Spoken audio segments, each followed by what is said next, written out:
السلام عليك يا أبا عبد الله العظيم. أعوذ بالله من الشيطان اللعين الرجيم. بسم الله الرحمن الرحيم. الحمد لله رب العالمين. الصلاة والسلام وتحية والإكرام على رسوله الكريم محبوب رب المشرقين والمغربين جد الحسن والحسين مولانا مولا الثقلين أبي القاسم محمد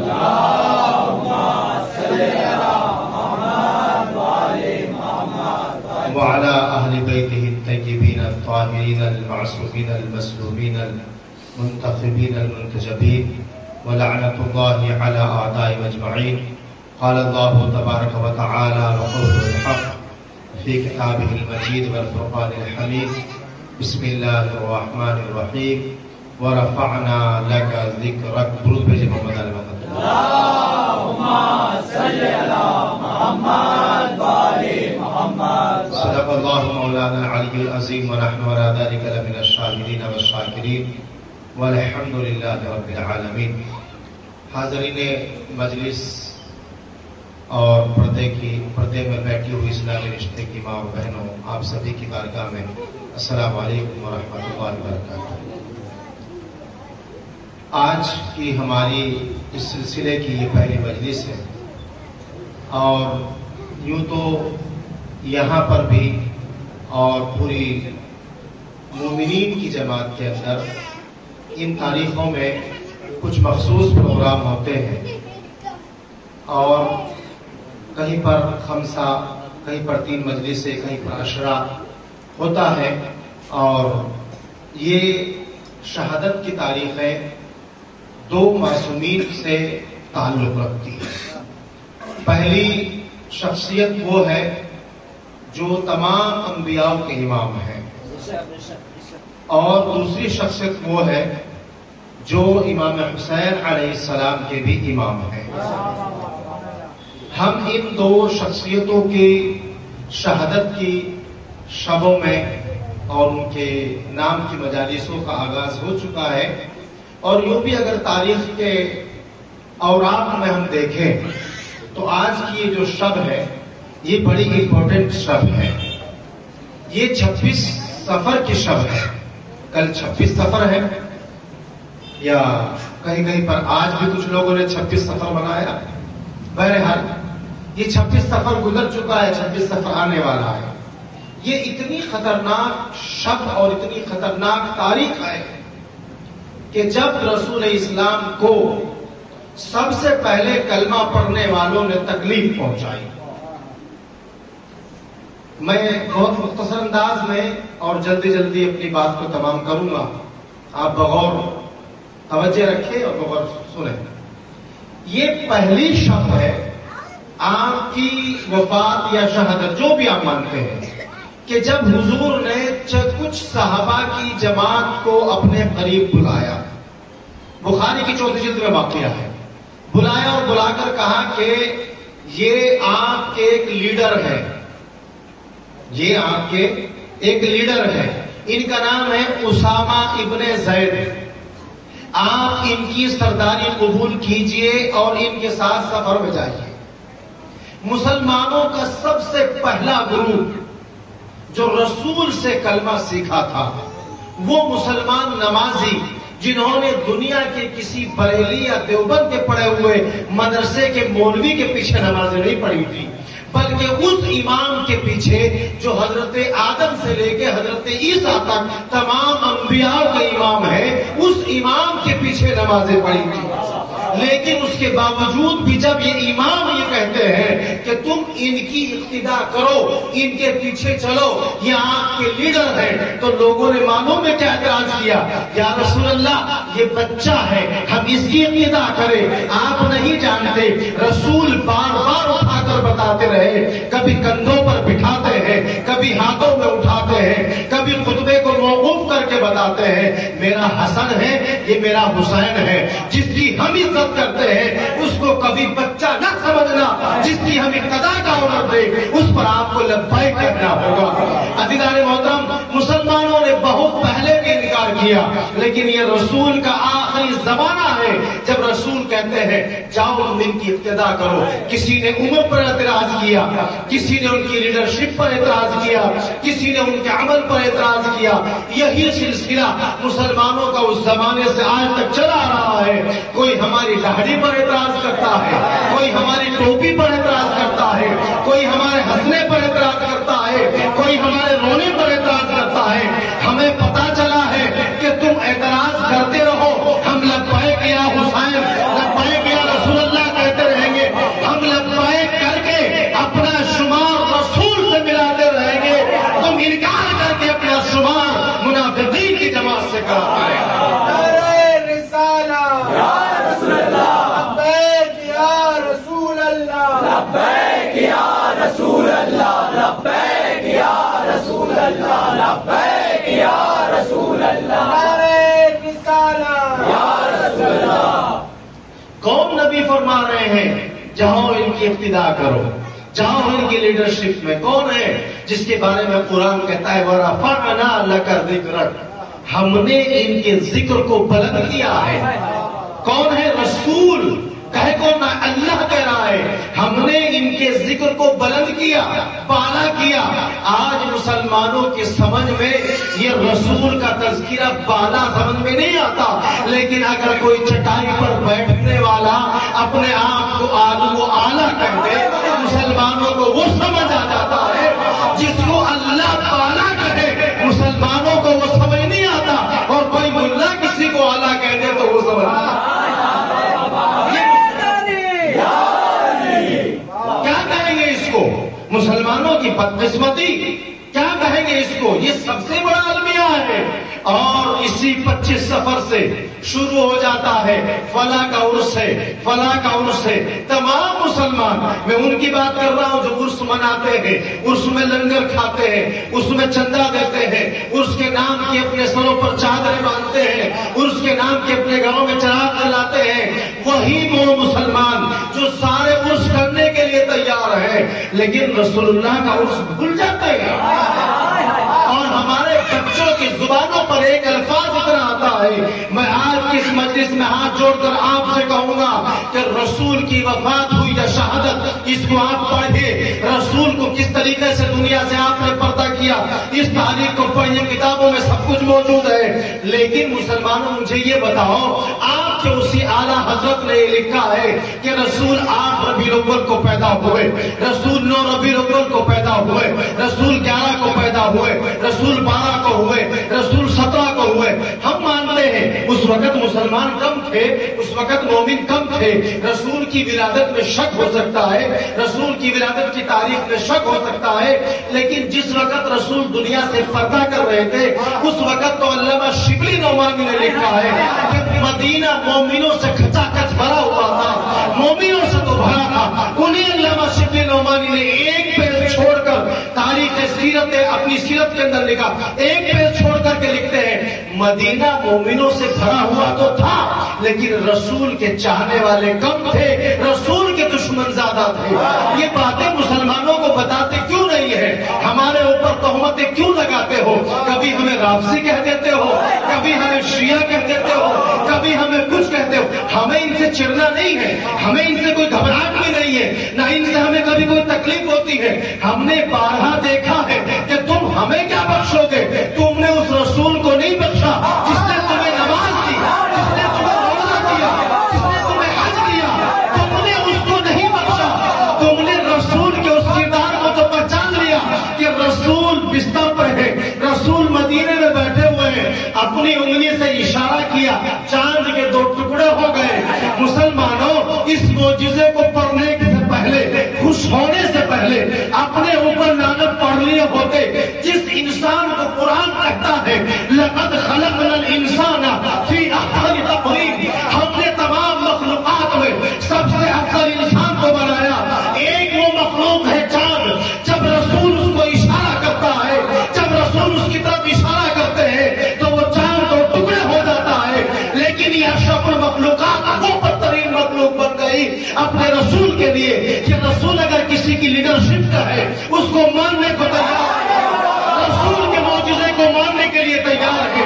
یہی رسول اگر یہ کہے کہ تمہیں فجر کی 2 رکعت پڑھنی ہے, مسلمان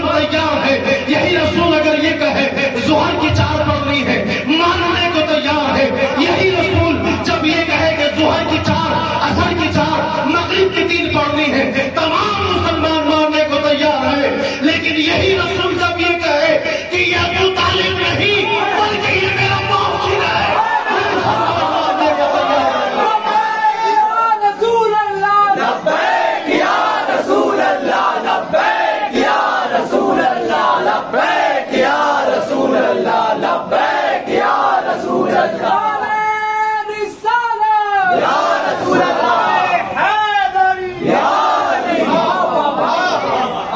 رسول کی ساری باتیں مانی جا رہی ہیں، رسول کے روزے مانے جا رہے ہیں، رسول کی بتائی ہوئی نماز مانی جا رہی ہے، رسول کا تمام دین مانا جا رہا ہے، وہ الگ بات ہے کہ تم نے بادشاہوں کا دین لے لیا یا کسی اس غریب نواز سے لیا جو اجمیر میں بیٹھ کر پورے ملک میں حکومت کرتے ہیں۔ یہ اپنے اپنی منزلت کی بات ہے، اپنے اپنے عقیدے کی بات ہے کہ کون کس سے دین لے رہا ہے، لیکن رسول کی جب ساری باتیں ماننے کے لیے تیار ہو تو رسول سے آپ ان کے چچا کے بارے میں ماننے کے لیے کیوں تیار نہیں ہو؟ کیوں تیار نہیں ہو مسلمانوں؟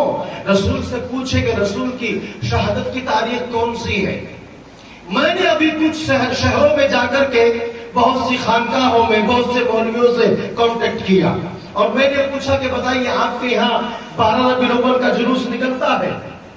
ابھی بھی بہت سے شہر، خود آپ کے مدھیہ پردیش کے اندر ایسے ہیں جہاں 12 ربیع الاول کا جلوس نہیں نکلتا، اور کچھ جگہ پوچھئے کتنے سال کی پیداوار ہے یہ جلوس، کوئی بتائے گا 5 سال، کوئی بتائے گا 8 سال، 10 سال، کوئی بھی ہمیں اب تک ایسا نہیں ملا جس نے یہ کہا ہو کہ 25 سے 26 سال کی پیداوار ہے، نہیں ہے۔ کیوں؟ یہ جلوس بنایا کیوں گیا؟ میں جلوس کا انکار نہیں کر رہا ہوں، لیکن اس کے پیچھے ایک سازش ہے، اس کے پیچھے ایک پروپیگنڈا ہے۔ ہم انکار نہیں کرتے، آپ رسول کی ولادت منائیے، ہم بھی منائیں گے، آپ بھی منائیے، خوشی کے ساتھ منائیے۔ ہم تو یہ کہتے ہیں ایک دن نہیں، آپ 8 تاریخ سے شروع کیجئے اور 17 تک منائیے، 8 سے شروع کیجئے 17 تک منائیے، کبھی بچوں کے ساتھ منائیے، کبھی جوانوں کے ساتھ منائیے، کبھی بزرگوں کے ساتھ منائیے، کبھی خواتین کے ساتھ منائیے، آپ مناتے جائیے۔ یہ تو اتنا بڑا جشن ہے کہ اس کو 5 دن 6 دن 8 دن نہیں، اگر انسان اس کو 1 سال بھی کرے تو وہ بھی کم ہے نا۔ لیکن اگر آپ یہ بتا دیں کہ یہ جشن شروع کہاں سے ہوا، مسلمانوں سے پوچھے یہ جشن شروع کہاں سے ہوا، بس ایک چھوٹی سی کتاب کا نام لیتے ہیں، وہ کہتے ہیں کہ یہ حضرت محدث اعظم محدث دہلوی نے شروع کیا۔ بس مسلمانوں کی نظر یہاں سے آگے نہیں گئی، دہلی سے آگے نہیں گئی۔ ایک کتاب ہے اسرار حقیقی، بڑی غور سے سنیے گا، اس کو آپ پڑھیے، بزرگوں سے ہے۔ ایک کتاب ہے ہند و پاک کے ولی، اس میں بھی یہ واقعہ موجود ہے۔ ہند و پاک کے ولی میں جناب حضرت مداح العالمین کے سلسلے میں کسی سے پوچھا گیا کہ رسول کے جشن میں کیا کرنا چاہیے، کیسے منانا چاہیے، کہاں سے شروع ہوا؟ تو آپ نے فرمایا کہ رسول کا جشن کسی مولوی نے نہیں منایا، رسول کا جشن سب سے پہلے کسی محدث نے نہیں منایا، بلکہ رسول کا جشن سب سے پہلے کس نے منایا؟ اس نے جو کعبے کا ذمہ دار تھا، جو کعبے کا ذمہ دار تھا۔ کیسے منایا؟ کہا جب جناب عبد المطلب اپنے بیٹے کی بہو حضرت آمنہ سے کھانا مانگتے تو آپ کی شکم میں بچہ ہے، کون؟ یہی نور محمدی۔ کہا کہ جب جناب آمنہ جناب عبد المطلب کو کھانا دیتی، ہمیشہ دیتی تھی، لیکن جب نور محمدی آپ کی شکم میں آیا تو یہ کھانے کے اندر، اس کی خوشبو کے اندر، اس کی لذت کے اندر فرق آ گیا۔ ایک دن جناب عبد المطلب نے کھانا کھایا، اس کی لذت بڑھی ہوئی ہے، پھر دوبارہ کھایا، پھر جیسے کھاتے گئے، چند دن گزرے تو جناب عبد المطلب نے کہا آمنہ، آپ کے پہلے کھانا بنانے میں اور اب کے کھانا بنانے میں بہت ہی عظیم فرق ہے، کیا معاملہ ہے؟ آپ کہیں ٹریننگ لے کر کے آئی ہو، آپ کسی باورچی خانے میں گئی تھی، آپ کہاں گئی تھی کہ کھانا بنانے میں آپ کا اتنا لطف آ رہا ہے، کھانے میں بڑا لذیذ ہے؟ جناب آمنہ کہتی ہے کہ مجھے بھی معلوم نہیں، نہ میں کسی باورچی خانے میں گئی، نہ میں کہیں کوئی کورس کرنے کے لیے گئی، بس نہ جانے کیا ہے، میں جب لیٹتی ہوں تب بھی مجھے عجیب عجیب خوشبوئیں نظر آتی ہیں، جب میں بیٹھتی ہوں تب بھی مجھے عجیب عجیب خوشبوئیں آتی ہیں، پہلے نہیں آتی تھی، کہا پہلے نہیں آتی تھی، پھر کہا کب سے آ رہی ہے؟ کہا سرکار معاف کیجئے گا، جب سے میری شکم میں یہ بچہ آیا ہے تب سے عجیب کیفیت میری ہو رہی ہے، اگر میں اپنا ہاتھ کسی کو بس کر دیتی ہوں تو اس جگہ سے بھی خوشبو آتی ہے، اس جگہ سے بھی خوشبو آتی ہے۔ اب جناب عبد المطلب کا ایک سفر ہوا، جب سفر ہوا تو عبد المطلب کو کسی نے، حالانکہ اس واقعے پہ میں یقین نہیں رکھتا ہوں، کیونکہ میرا یقین یہ ہے، میرا اعتماد یہ ہے، میری آستھا یہ ہے کہ دنیا کے عیسائیوں سے کئی گنا زیادہ، دنیا کے پادریوں سے کئی گنا زیادہ میرے رسول کے دادا جناب عبد المطلب علم رکھتے ہیں۔ کوئی پادری کیا بتائے گا کہ آپ کے گھر میں ایک نور آنے والا ہے؟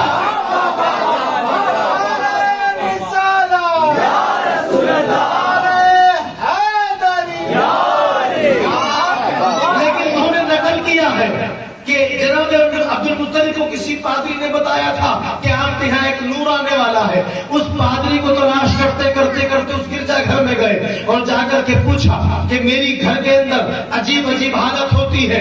جب یہ وہاں سے پلٹے تو اس پادری نے ان سے کہا کہ اگر اس بچے کو پہچاننا چاہتے ہو تو اس خاتون کو گھر سے نکالو۔ کہاں لے کر کے جائے کہ اس کو گھر سے نکال کر کے جنگل میں لے کر کے جاؤ، اگر جنگل میں جانے کے بعد کوئی حرکت دیکھو، کوئی برکت دیکھو تو سمجھو اس خاتون کی شکم میں وہی نور ہے۔ جناب عبد المطلب واپس پلٹنے کے بعد جناب آمنہ کو برقع پہنایا، اس زمانے کی جو بھی چادر رہی ہو وہ پہنائی، جناب آمنہ کو لے کر کے چلے، آگے آگے خود چلے، پیچھے پیچھے جناب آمنہ چلی۔ جیسے ہی شہر کراس کیا جناب آمنہ کو آگے کیا، خود پیچھے ہو گئے۔ جناب آمنہ نے کہا اے شوہر نامدار، اے ہمارے گھر کے بزرگوار، اے ہمارے سردار، یہ عجیب کیفیت ہے، آپ ہمیشہ آگے رہتے ہیں، خاتونوں کو پیچھے رکھتے ہیں، آج کون سا معاملہ ہے؟ ہمیں آگے کر دیا، آپ پیچھے ہو گئے۔ کہا آمنہ تجھے آگے نہیں کیا ہے، آمنہ آگے تجھے نہیں کر رہا ہوں، بلکہ تیرے شکم میں جو نور ہے اس کو آگے کر رہا ہے۔ جناب آمنہ آگے چلی، اس میں لکھا ہے کتاب کے اندر، جیسے جیسے آمنہ جنگل کی طرف بڑھتی گئی، جنگل کی طرف کبھی دائیں سے نیچے گرتے ہیں، کبھی بائیں سے نیچے گرتے ہیں، آمنہ آگے گزر جاتی ہے، یہ طرف رک جاتے ہیں۔ جناب عبد المطلب نے کہا یا اللہ عجیب ماجرا ہے، یہ ماجرا کیا ہے؟ آمنہ نے تو پہلے بھی سفر کیا ہے، درختوں سے آواز آئی عبد المطلب گواہ رہنا، جب سے یہ بچہ آمنہ کے شکم میں آیا ہے دنیا کی کوئی چیز ایسی نہیں ہے جو جھوم کر کے آمنہ کو سلام لبیک یا رسول اللہ، لبیک یا رسول اللہ، لبیک یا رسول اللہ۔ اب جو سلام کرے، لکھ آج کل مولوی بھی اس کو لکھ رہے ہیں اور بہت سے سلفی مولویوں نے اس کا رد بھی کیا ہے۔ ہم کہتے ہیں مسلمانوں ہوش کے ناخن لو، آپ کی عقل کیا ان درختوں سے بھی زیادہ بدتر ہو گئی ہے کہ وہ درخت جس نبی کو ماں کی شکم میں پہچان لے؟ کچھ کلمہ پڑھنے والے ایسے ہیں کہ جب رسول آخری وقت میں کہتے ہیں کہ ان کی فدا کر لو یا مجھے قلم جواب لا دو، مسلمان انکار کر بیٹھتے ہیں۔ مسلمان اپنی آنکھوں سے دیکھ کے نہ پہچانے اور درخت پہچان جائے کہ مادر شکم میں کیا ہے، یہ آمنہ کا ادب نہیں بلکہ نور محمدی کا ادب ہے۔ عزیزان محترم، ادب ملتا کہاں سے ہے؟ ادب ملتا کہاں سے ہے؟ یہ مولویوں کے پاس سے نہیں ملتا، یہ عالموں کے پاس سے نہیں ملتا، بلکہ یہ کہاں سے ملتا ہے؟ یہ بزرگوں کی جوتی سیدھی کرنے کے بعد، بزرگوں کی جوتی سیدھی کرنے کے بعد۔ ہمارے ہندوستان میں سب سے زیادہ تعداد مسلمانوں کی کس مسلک کی ہے؟ معلوم ہے آپ کو کون سی مسلک ہے ہمارے ہندوستان میں سب سے زیادہ؟ ہمارے یہاں سب سے زیادہ جو مسلک ہے وہ ہے حنفی مسلک۔ کیا ہے؟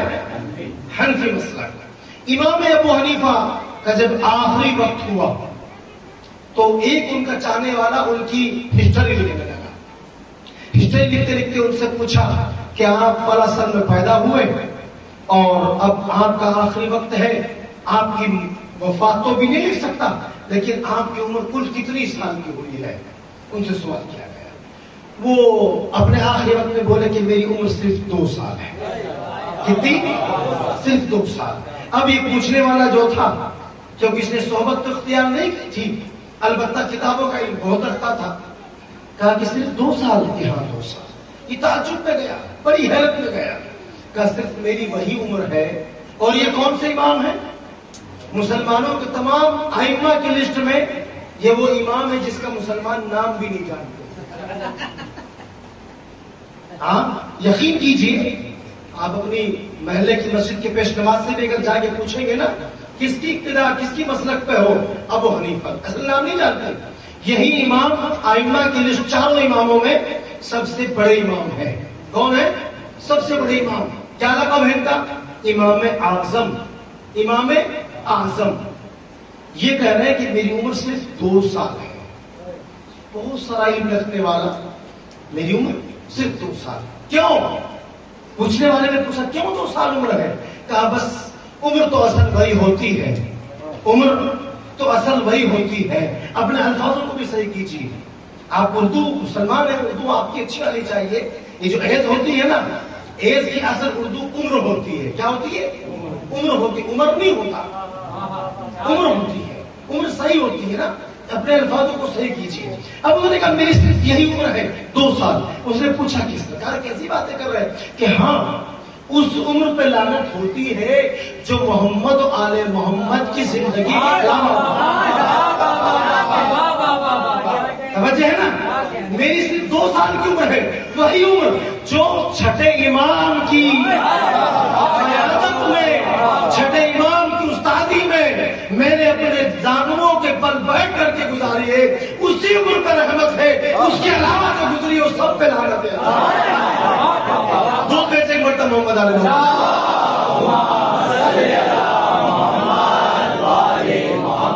تو یہ 12 ربیع الاول کا جلوس صرف اس لیے نکلتا ہے کہ مسلمان رسول کی شہادت یا وفات کو نہ پہچان سکے. کیوں؟ اگر رسول کی شہادت یا وفات پڑھی جائے گی اس کے جلسے ہوں گے اس کے جلوس نکلیں گے تو نہ جانے کون کون سے لوگ جن کو لوگوں نے اپنے کندھوں کے بجائے سروں پر بٹھایا ہے کتنوں کے کپڑے اتر جائیں گے کتنوں کی پوچھیں کھل جائیں گی کتنوں کے تذکروں کا پتہ چل جائے گا. مومنین آپ سے میری گزارش ہے کہ جہاں آپ اپنے آپ کو مولائی کہتے ہیں جہاں آپ اپنے آپ کو حسنی کہتے ہیں جہاں آپ اپنے آپ کو حسینی کہتے ہیں ان سب سے بہتر ان سب سے پہلے اپنے آپ کو محمدی کہنا فخر کیجیے. کیونکہ جب علی سے پوچھا گیا جب میرے مولا سے پوچھا گیا کہ آپ رسول کے بارے میں کیا کہیں گے جب جناب سلمان سے پوچھا گیا کہ آپ کون ہیں آپ تو فارسی ہیں. کہا نہیں میں فارسی نہیں فارسی تھا اب تو میں محمدی ہوں.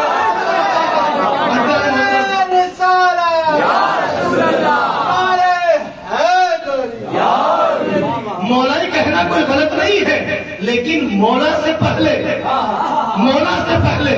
محمد ہے.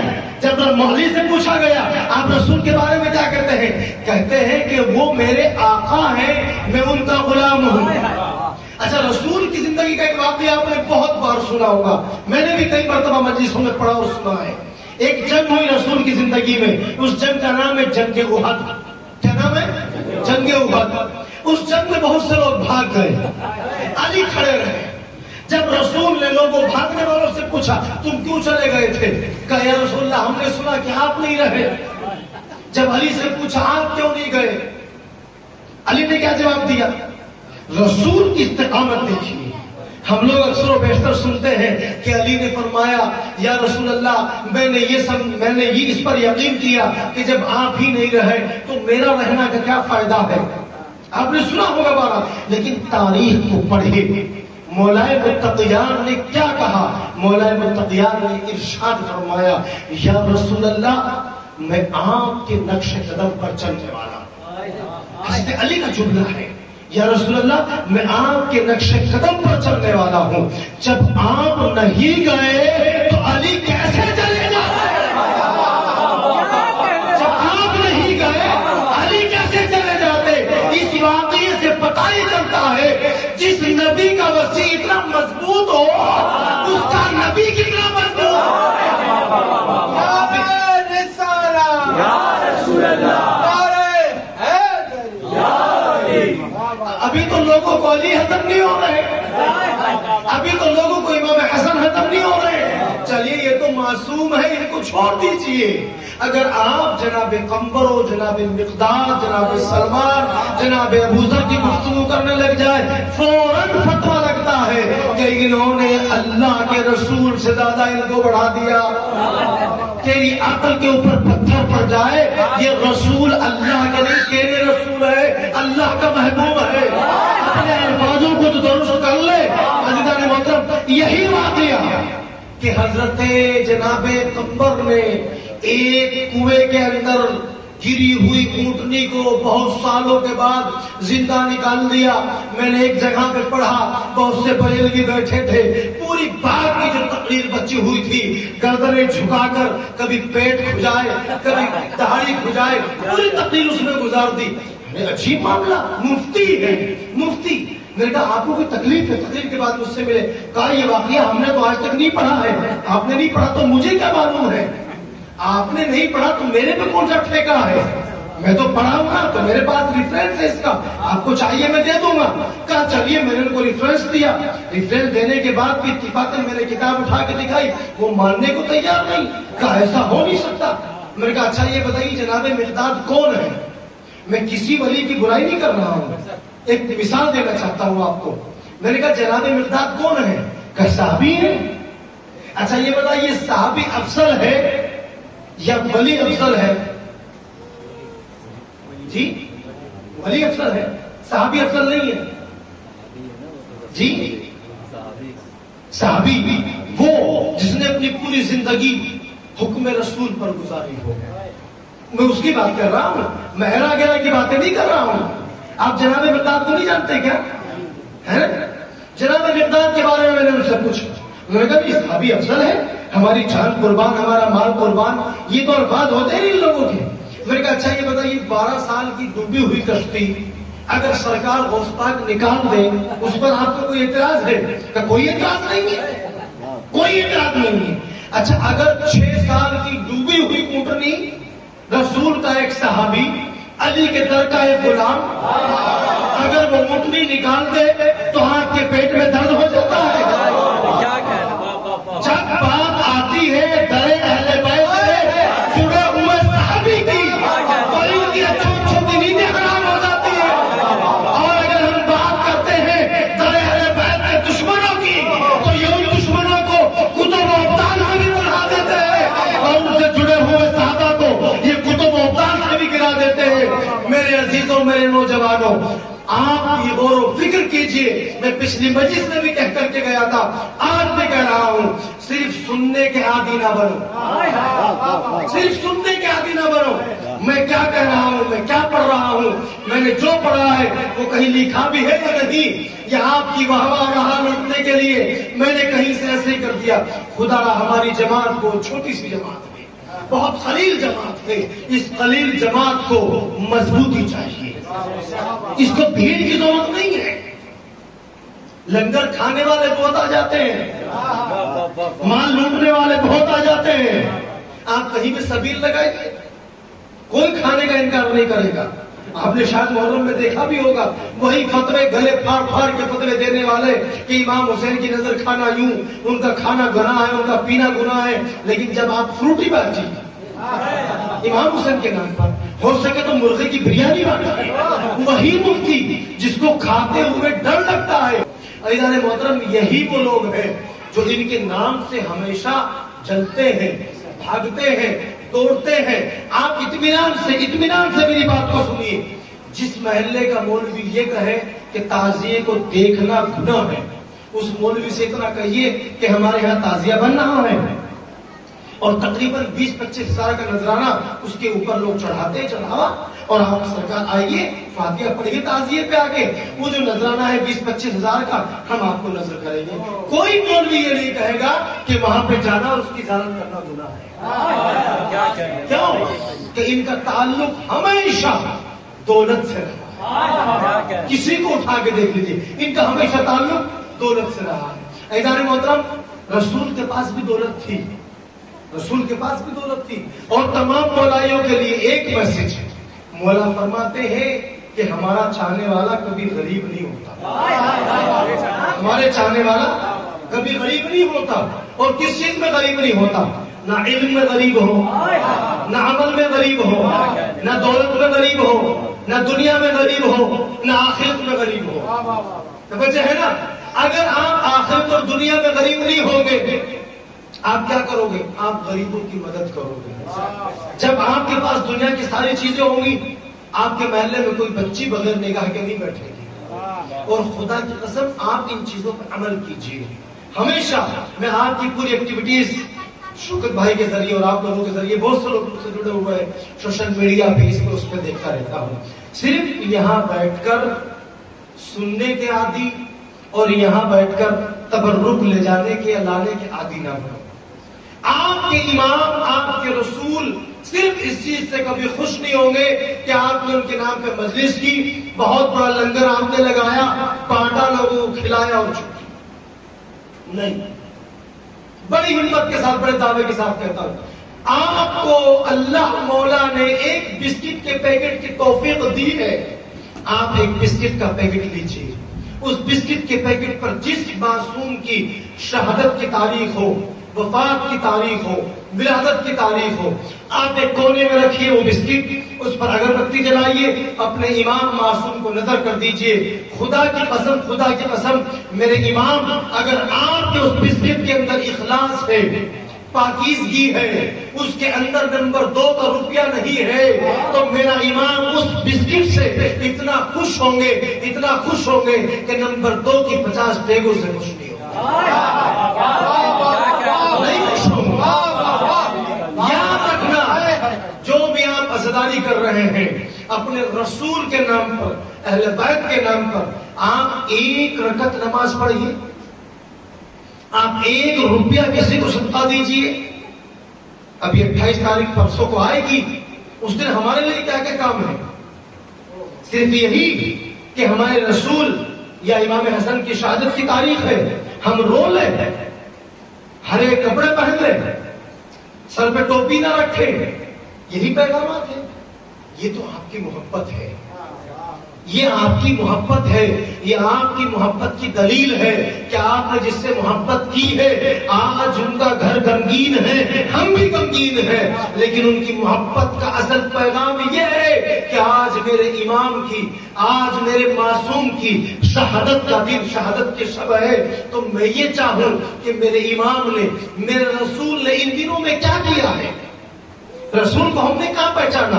رسول کی پگڑی ایسی تھی، رسول کی داڑھی ایسی تھی، رسول جب سیدہ آتی تھی تو کھڑے ہو جایا کرتے تھے، رسول امام حسن اور حسین کو اپنے کندھوں پر بٹھایا کرتے تھے، رسول سجدے کو طول دے کر کے امامین کریمین کے لیے اپنے سجدے کو طول دے دیا کرتے تھے. ان ساری باتوں کے پیچھے مقصد کیا ہے؟ ان ساری باتوں کا مقصد کیا ہے؟ صرف یہ کہ میں واقعات پڑھوں یا کوئی ذاکر واقعات پڑھے، آپ آہاں کر لیں، آپ خوش ہو جائے، صرف یہی مقصد ہے؟ نہیں، میرے رسول بتا رہے ہیں کہ بیٹی کا ادب اس طریقے سے کیجئے. اگر ایک باپ کے پاس کوئی بیٹی جب اس کی چل کر کے آئے تو بیٹی کا ادب کھڑے ہو کر کے کیجئے. یا رسول اللہ، آپ اس بیٹی کا ادب کھڑے ہو کر کے کیوں کر رہے ہیں؟ کہا کہ میں پوری کائنات کے لیے آئیڈیل ہوں، اور پوری دنیا میں سب سے بہترین انسان کی قوم اگر کہیں پائی جاتی ہے تو وہ مکے میں پائی جاتی ہے، وہ مدینے میں پائی جاتی ہے. یہ لڑکیوں کو زندہ دفن کرتے ہیں. میں اپنی بیٹی کے استقبال میں کھڑا ہو کر کے ان لوگوں کو بتانا چاہتا ہوں کہ لڑکی کا مقام، بیٹی کا مقام قبرستان نہیں ہے، بلکہ بیٹی کا مقام یہ ہے کہ جب بیٹی باپ کے سامنے آئے تو باپ کھڑا ہو کر کے اپنی بیٹی کا استقبال کرے. ان پیغامات کا یہ پیغام ہے. عزیزان محترم، ہم صرف سننے کے عادی نہ بنے، اپنی زندگی کو عملی جامہ پہنانے کی کوشش کرے. جب کوئی عملی جاموں کی باتیں ہوتی ہے نا، نہ ذاکر اچھا لگتا ہے، نہ مولوی اچھا لگتا ہے، نہ سامعین میں سنجیدہ پیدا ہو جاتا ہے. عزیزان محترم، اگر آپ کی زندگی کے اندر، میری زندگی کے اندر ایک مجلس میں، بڑی توجہ کے ساتھ، ایک ہی مجلس میں آپ 5 مجلسیں سن رہے ہیں، آپ 3 مجلسیں بھی سنیں گے. پہلی مجلس سے 2 باتیں ہیں. اگر آپ ان 3 مجلسوں کے اندر اپنے 3 گناہوں کو چھوڑنے کی دعا لے کر کے آئے، چھوڑنے کا اپنے دل کے اندر آپ مستحکم ارادہ کر کے آئے اور 3 باتوں پہ عمل کرنے کی مستحکم ارادہ آپ لے کر کے آئے. اس منبر سے میں کہتا ہوں کہ آپ کے پورے شہر کٹنی کے اندر 1 سال کے اندر آپ کے اندر اور میرے اندر میرے 14 معصومین کی برکت سے وہ تبدیلی پیدا آئے گی کہ ہم کٹنی شہر کے اندر گھومیں گے. ہم ہوں گے ظاہر میں انسان, لوگ ہمیں دیکھ کر کے کہیں گے کہ اگر دیکھو کسی کو انسان بننا ہے نا اس علی کے چاہنے والے کی تعریف ہے. اگر کسی کو خوددار بننا ہے نا اس امام حسن کے چاہنے والے کی طرح خوددار بنو. اگر کسی کو بزنس مین بننا ہے تو اس شہزادی کے در پر اپنی پیشانی جھکانے والے کی طرح بزنس مین بنیے. عزیزان محترم, جتنے بھی میرے امام سے جڑے ہوئے, جتنے بھی میرے رسول سے جڑے ہوئے صحابی ہیں, کیا انہوں نے بزنس نہیں کیا؟ بزنس کیا انہوں نے نہیں کیا؟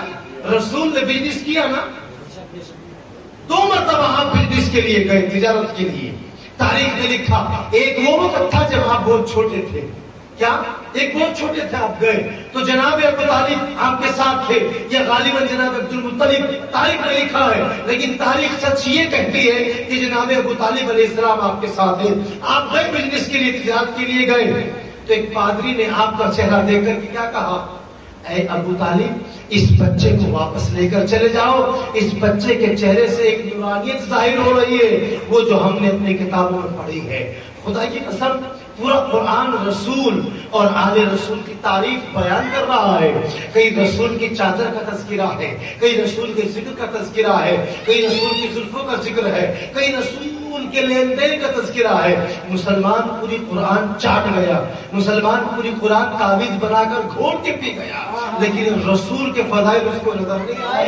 لیکن وہ پادری جس نے قرآن نہ پڑھا, نہ قرآن کا تعویذ بنایا, اس نے اپنی کتاب میں پڑھا, وہ جناب ابو طالب کو کہہ رہا ہے اس بچے کے چہرے سے میں نورانیت دیکھ رہا ہوں, اس بچے کو واپس لے کر کے جائیے. کہیں ایسا نہ ہو کہ کوئی اس بچے کے حسد میں اس بچے کو قتل کر دے. میں کہوں گا پادری صاحب اس بچے کو قتل کرنا تو بہت دور کی بات ہے, کیونکہ اس بچے کا ایک وسیع ایسا ہے کہ جس کے ہاتھ میں رسول کی ذوالفقار ہے, جس کے ہاتھ میں ایک ذوالفقار ہے. وہ ذوالفقار دنیا کے کسی کارخانے میں نہیں بنی بلکہ اللہ کے کارخانے میں بن کر آئی ہے. اس کو کوئی قتل کرنے والا نہیں ہے. رسول نے 1 مرتبہ تب بزنس کیا, دوسری مرتبہ پھر تجارت کے لیے گئے, تب بھی جناب خدیجہ کے مال کو لے کر کے گئے, اب بھی جناب خدیجہ کے مال کو لے کر کے گئے. تاریخ بتاتی ہے, لیکن ہم نے بزرگوں سے یہ سنا ہے کہ جب پہلی مرتبہ گئے تھے تو کسی خدیجہ کے مال کو لے کر نہیں گئے تھے. خود جناب ابو طالب کا اتنی دولت تھی کہ جناب ابو طالب مکے کے امیر شمار ہوتے تھے. یہ تو مسلمانوں کو بتایا گیا ہے کہ رسول اتنے غریب تھے, پالنے کے لیے, کھانے کے لیے رسول کے گھر میں دودھ نہیں تھا, رسول کی ماں کا دودھ رسول نے نہیں پیا, حلیمہ کا دودھ پینے کے لیے چلے گئے. ارے مسلمانوں عقل کے ناخن لو, پہچانو کوئی معصوم کبھی کسی غیر کے گھر کا کچھ کھا نہیں سکتا.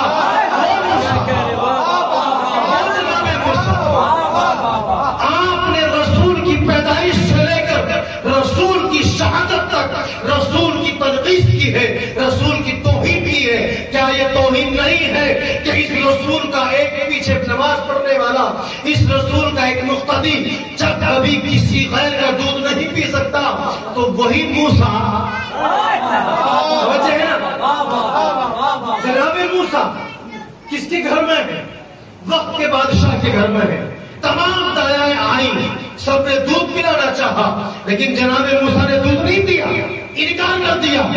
یہ موسیٰ کے امام, موسیٰ کے امام جناب محمد مصطفیٰ یہ آمنہ کو چھوڑ کر کسی غیر کا دودھ پیئیں گے؟ اور مسلمان فخر سے سینہ بڑھا کر کے کہتا ہے کہ جس اونٹنی پر حلیمہ آئی تھی بڑی لاغر اونٹنی تھی, چل نہیں سکتی تھی, دودھ نہیں دیتی تھی, جب محمد کو لے کر اونٹنی پر بیٹھ کر گئی, یہی اونٹنی جو سب سے پیچھے تھی, جب محمد مصطفیٰ کو بٹھایا تو یہ اونٹنی سب سے تیز چلنے لگی, سب سے تیز آگے آگے جا رہی ہے.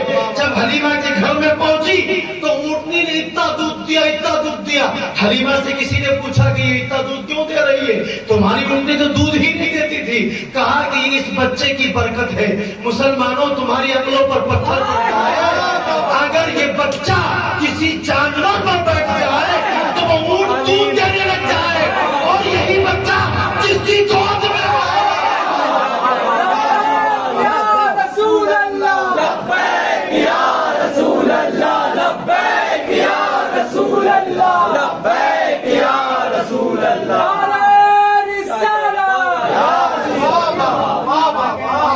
یہی بچہ اگر ایک اونٹنی پر بیٹھ جائے تو اتنا دودھ کہ باٹلی میں باٹلی بھر رہی، لیکن یہی بچہ جس کی شکم میں پلا ہو، جس کی گود میں آیا ہو، اس کا دودھ خشک ہو جائے، وہ کوئی اور نبی ہوگا جس نے اپنی ماں کا دودھ چھوڑ کر کسی غیر کا پیا.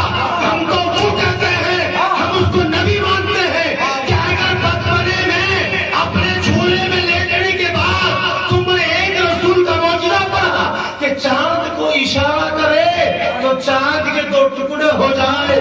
اٹھاؤ سیرت حلبیہ، اس میں لکھا ہے رسول کا بچپنا ہے. آمنہ کچھ کام کر رہی ہے، آمنہ نے رسول کو گود سے اٹھا کر ایک جھولے میں لیٹا دیا. شام کا وقت تھا، آمنہ نماز مغرب پڑھ چکی تھی، رسول کو جھولے میں لٹایا. چاند نمودار ہو چکا تھا، جھولا جھلا رہے تھے. کبھی جناب عبد المطلب جھلاتے ہیں، کبھی جناب آمنہ جھلاتی ہے. اس جھولے کو جھلاتے ہیں، رسول جھولے میں ہے، رسول جھولے میں ہے. کبھی جھولا دائیں جاتا، کبھی جھولا بائیں جاتا. چودھری کا چاند ہے، چاند جھولے کے قریب ہے. چاند کا اور جھولے کا مقابلہ ہو رہا ہے. جب جھولا دائیں جاتا، چاند دائیں جاتا. جب جھولا بائیں جاتا، تو جب رسول کا جھولا بائیں جاتا، رسول کی طرف چاند بھی بائیں جاتا. مسلمانوں، جس کے بچپنے میں چاند اس کی تعظیم کرے، تم جوانی کا حالت تو کیا سکتے ہو گے جس کے بچپنے میں چاند تعظیم کر رہا ہے. سیدی مرشدی یا نبی یا نبی، سیدی مرشدی یا نبی یا نبی، سیدی مرشدی یا نبی یا نبی، نعرہ رسالہ یا رسول اللہ. بچپنا بس ہمیں زلفوں میں، دہڑی میں، اس جبے میں، اس امامے میں، اس میں الجھا کے رکھا گیا ہے. ابھی ربیع الاول کا چاند نمودار ہوگا چند دن کے بعد، دیکھے گا بڑے بڑے مولوی آئیں گے. سیرت مصطفیٰ کانفرنس، جلسہ سیرت مصطفیٰ. نام کس کے نام پر جلسہ رکھا گیا؟ مصطفیٰ کے. تذکرہ کس کا ہو رہا ہے؟ تذکرہ کس کا ہو رہا ہے؟ ہمیں تو ٹھیک ہے تم رسول کی زلفوں کا تذکرہ کر رہے کیجئے، ہمیں اعتراض نہیں ہے، پر اتنا بھی تو بتا دیجئے جن زلفوں کا آپ تذکرہ کر رہے ہیں وہ زلفیں کس کے ہاتھ میں آئی تھی؟ آپ جس رسول کی چادر کا تذکرہ کر رہے ہو یہ بھی تو بتا دو وہ چادر بچتی کس کے لیے تھی؟ جس چادر کا تذکرہ کر رہے ہو یہ بھی تو بتا دو ہجرت کی رات میں اور کل کون سویا تھا؟ مسلمانوں، پوری تاریخ پڑھو، ان بچوں کو ٹوٹل نہ بناؤ، ان جوانوں کو پورا دین دو. لیکن پورا دین تو تب دیں گے نا اگر دین الیوم اکملت سے لیا ہوتا.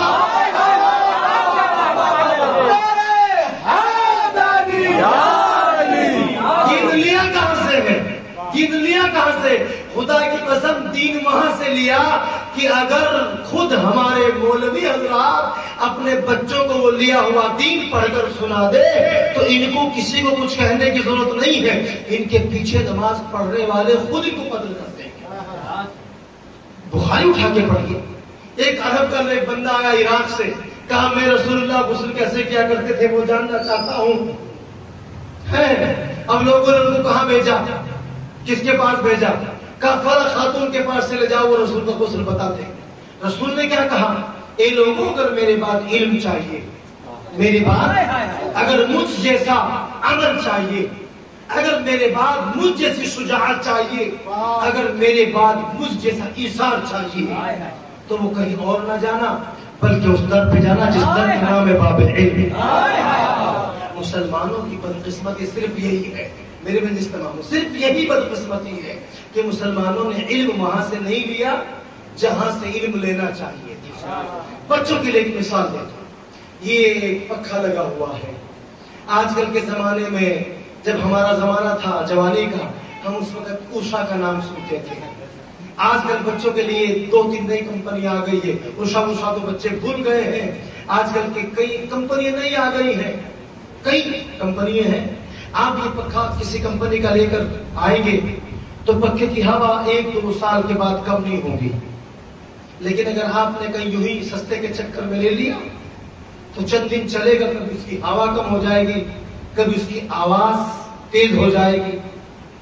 یہ ساری چیزیں کیوں کہ ہم نے نمبر 2 کا مال لیا, اس لیے کبھی ہوا کم ہو گئی, کبھی آوازیں بڑھ گئی. یہ اسلام کا حال ہے. نمبر 2 سے اسلام لیا. اچھے جلسوں میں جانے کے بعد اگر کوئی ہندو آ کر سوال کر دے تو اچھے مولویوں کی ہوائیں ختم جاتی. کیوں؟ علم اگر وہاں سے لیا ہوتا جہاں رسول نے کہا ہے تو پھر کبھی بھی ہمارے صوفی جی بیٹھے ہوئے ہیں. کئی چیزیں میں نے ان کی پڑھی, اور بچوں کو بھی میں ہمیشہ دیکھتا ہوں جو محمد آل محمد کے در کے غلام ہیں, وہ ان کو کہیں بھی چھوڑیاں, کہیں بھی بڑے مولویوں سے. مولوی کیا کہتے ہیں, اچھا آپ سے گفتگو نہیں کرنی. یہ کوئی بات ہے؟ یہ کوئی بات ہے؟ میں بیمار ہوں, میں ڈاکٹر کے پاس دوائی لینے جاؤں, ڈاکٹر نے کہا میرے ہاتھ پکڑ کر کے کہ تمہارے سینے میں درد ہے. میں نے کہا سینے میں بھی درد ہے, لیکن سینے میں کم ہے, پیٹ میں زیادہ ہے. کہا تم بیوقوف, ہم دوائی نہیں دیں گے. تو ایمانداری سے بتائیے ڈاکٹر بیوقوف ہے یا مریض بیوقوف ہے؟ ڈاکٹر بیوقوف ہے نا. اسی طریقے سے اگر کوئی مولوی آپ کی بات کا جواب نہ دے تو اندازہ لگا لیجئے کہ اس مولوی نہیں ہے, بلکہ مولویت کے لباس میں ایک شیطان ہے جو تمہارے علم کا, تمہارے سوال کا جواب نہیں دے سکتا. اور تمہارے سوال کا جواب ملے گا بھی کہاں سے ملے گا؟ آپ نے جو علم حاصل کیا کہاں سے کیا؟ درے بابو علم سے کیا نا. یہ بنی ہوئی کہ روٹیوں پہ بننے والے تمہارے سوالوں کا جواب نہیں دے سکتے. بس میری مجلس میں آپ سے ہاتھ جوڑ کر گزارش ہے, 24 گھنٹے میں آپ کو جتنا وقت ملے, 24 گھنٹے میں آپ 24 منٹ اپنے لیے نکالیے. 24 منٹ اپنے لیے. اگر آپ 24 منٹ نہیں نکال سکتے, صرف 12 منٹ اپنے لیے نکالیے. اس 12 منٹ میں آپ اپنا مشاہدہ کیجیے. یہ دیکھیے کہ جب میں صبح اٹھا تھا تو میرے اٹھنے میں حکم رسول کتنا تھا. جب میں نے منہ دھویا, جب میں نے برش کیا, جب میں نے غسل کیا, اس میں حکم معصومین کتنا تھا. بس زیادہ کچھ نہ کیجیے.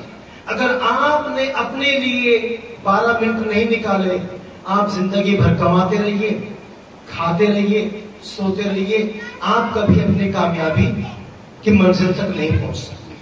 ہمارے یہاں ایک چیز ہے جس کو کہا جاتا ہے محاسبہ. کیا بولو میرے ساتھ؟ محاسبہ, حساب کرنا. بزرگوں سے آپ نے سنا ہوگا, تمام بزرگ ہمیشہ وہ اپنے پہ نظر رکھتے تھے. کس پر؟ خود پر. ہم اپنے آپ کو چشتی, صابری, مداری, وارسی یا فاطمی یا حسنی یا حسینی کہنے والے, ہماری نظر کس پہ ہے؟ وہ بریلوی کیا کر رہا ہے, وہ رضا خانی کیا کر رہا ہے, وہ دیوبندی کیا کر رہا ہے. میرے جوانوں, اس کو چھوڑ دیجیے. بس یہ دیکھنا ہے میں محمد عباس صابری کیا کر رہا ہوں. میں نے کھانا کھایا, ناشتہ کیا صبح کا, اس میں کہیں کسی کا حق پامال کر کے تو نہیں کھایا. کیا میرا شمار اس غاصبانہ فدق کے ساتھ تو نہیں ہوگا؟ پہچانو, لعنت کرنے سے پہلے خود کو پہچانو, کہیں اس لعنت کے مستحق ہم تو نہیں ہیں.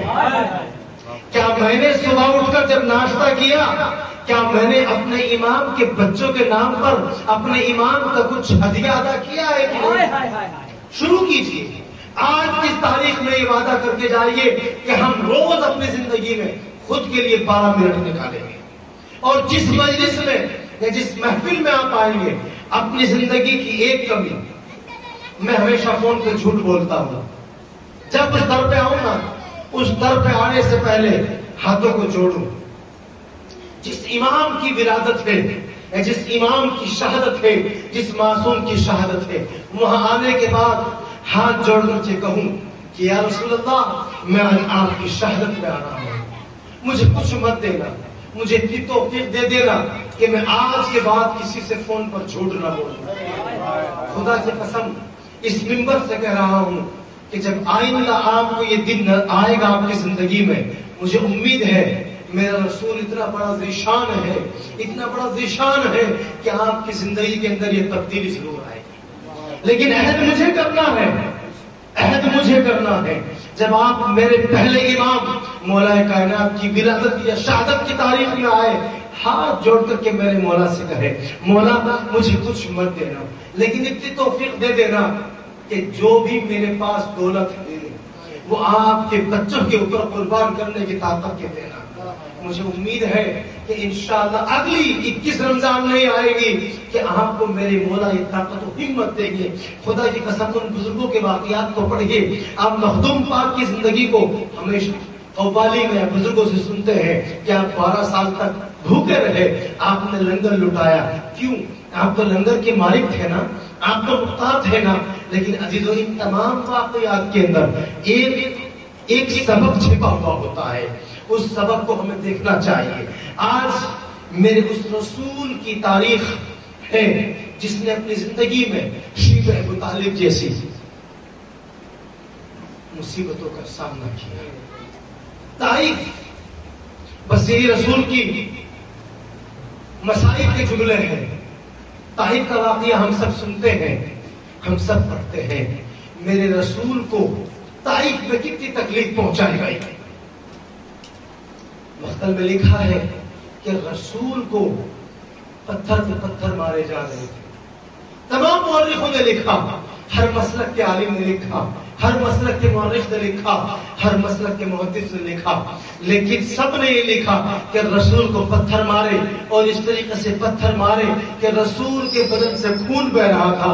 اتنا خون بہا، اتنا خون بہا کہ آپ کی نالے میں مبارک خون میں بھر گئی، خون سے تر ہو گئی. لیکن مجھے محمد مصطفیٰ کے یہاں پر خون میں جوتیے بھرنے کے بعد بھی میں نے محمد مصطفیٰ کا جب کردار اٹھایا تو کردار یہ بتاتا ہے کہ میرے رسول ہاتھوں کو بلند کر کے کہتے ہیں اے اللہ اس امت کو، اس قوم کو ہدایت عطا فرما، اس قوم کو ہدایت عطا فرما. وہ رسول جو پتھر کھا رہا ہے، وہی رسول جو تکلیف پر تکلیف برداشت کر رہا ہے، یہی رسول جب طائف میں پتھر کھانے کے بعد آخری وقت میں مدینے میں آتے ہیں. آپ بیمار ہیں، آپ کو جو زہر دیا گیا تھا اس کا اثر ہوتا گیا. میرے رسول کا آخری وقت ہے. مقتل میں لکھا ہے کہ رسول 28 سفر سے ایک دن پہلے یا 2 دن پہلے جب جناب اسامہ کے لیے اپنے بندوں سے کہہ رہے تھے، اسی وقت میں میرے رسول نے مسجد میں آ کر کے کہا اے لوگوں تم نے میرے کہنے سے کلمہ پڑھا، میرے بتانے سے نماز پڑھی، میرے بتانے سے روزہ رکھا، مجھے اتنا بتاؤ کیا میں کسی کے حق کو غصب کیا ہوا ہوں؟ کیا میں نے کبھی کسی کا حق مارا ہے؟ کیا آپ کا کوئی قرض میرے اوپر ہے؟ کیا کسی کا کوئی بدلہ میرے اوپر ہے؟ عزیزوں مدینے کے اندر سناٹا ہے، کوئی کھڑا نہ ہوا. ایک کونے سے ایک بزرگ کھڑے ہوئے، انہوں نے کہا یا رسول اللہ میرا ایک قرض آپ کے اوپر ہے. ایک مرتبہ آپ اپنی سواری کو آپ درہ مار رہے تھے، اچانک وہ درہ مجھے لگ گیا تھا اور میں نے آپ سے بدلہ نہیں لیا. یا رسول اللہ آج میں بدلہ لینا چاہتا ہوں. جیسے ہی رسول نے جملہ سنا تو مسکرا کر کے بلال کو بلایا اور جناب بلال کو بلا کر کے کہا اے بلال جاؤ گھر میں جاؤ، گھر میں جا کر کے میرے گھر سے درہ لے کر کے آؤ. مقتل میں لکھا ہے کہ جناب بلال گھر کے دروازے پر گئے، جا کر دق الباب کیا. جناب زہرا نے کہا کون ہے؟ جناب بلال نے کہا کہ میں بلال ہوں. جیسے ہی جناب شہزادی نے سنا کہا کیا بات ہے؟ کہا میں رسول کا درہ لینے کے لیے آیا ہوں. کہا کیا بات ہے؟ کہا آج مسجد نبوی کے اندر رسول سے کسی نے اپنے قصاص کا اعلان کیا ہے. جناب زہرا نے رونا شروع کیا، رو کر کے کہتی ہے میرا بابا بہت بڑا ذیشان ہے، میرے بابا کے اوپر کسی کا قصاص نہیں ہے، میرا بابا بیمار ہے، میرا بابا علی کے سہارے، میرا بابا عباس کے میں گئے ہیں، میرے بابا علی کے سارے مدینے میں گئے ہیں، مسجد میں گئے ہیں. آج اس بیماری کے عالم میں میرے بابا سے کوئی قصاص لے رہا ہے، میں کہوں گا شہزادی ابھی رسول اتنے بیمار نہیں ہے، ہاتھوں میں ہتھکڑیاں نہیں ہے، پیروں میں بیڑیاں نہیں ہے. شہزادی کربلا میں آیا، ایک بیمار ہو گئے، ہاتھوں میں ہتھکڑی ہوگی، پیروں میں بیڑی ہوگی، کوئی نیزہ مارے گا، کوئی درہ مارے گا. مقتل میں لکھا ہے کہ جناب زہرا نے دروازہ کھول کر کے جناب بلال کو درہ دے دیا، نیزہ دے دیا. جناب بلال لے کر کے مسجد نبوی میں گئے، رسول نے وہ درہ لیا، اس شخص کو دیا، اس شخص نے لیا. لینے کے بعد کہا یا رسول اللہ آپ نے میری پشت پر مارا تھا، میری پشت پر کپڑے نہیں تھے، یا رسول اللہ اپنے کپڑے اوپر کیجئے. رسول نے اپنی پشت مبارک سے اپنے کپڑے اوپر کیے. اس بندے نے درے کو پھینکا، پھینکنے کے بعد رسول کی مہر نبوت کو آگے بڑھ کر کے بوسہ دیا اور چوم کر کے آگے آ کر کے رسول کے قدموں میں گر گیا. ادھر شہزادی رو رہی ہے، شہزادی گریا کر رہی ہے، ادھر یہ بندہ قدموں میں سر رکھ کے کہتا ہے یا رسول اللہ آپ تو کائنات میں آدم سے لے کر قیامت تک کے لیے سب سے بڑے ذیشان ہیں، سب سے بڑے محسن ہیں، آپ کے اوپر میرا کوئی بدل نہیں تھا، میں آپ کی مہر نبوت کا دیدار کرنا چاہتا تھا. یا رسول اللہ میرے پاس اس کے علاوہ کوئی راستہ نہیں تھا، مجھے معاف کر دیجئے. ایک مرتبہ رسول نے معاف کیا. رسول چل کر کے گھر کے اندر گئے، دیکھا شہزادی رو رہی ہے، شہزادی گریا کر رہی ہے. شہزادی آگے بڑھی، رسول نے جب شہزادی کو دیکھا رسول کی آنکھوں میں آنسو آ گئے. کہا میری بیٹی تجھے کس چیز نے رلایا ہے؟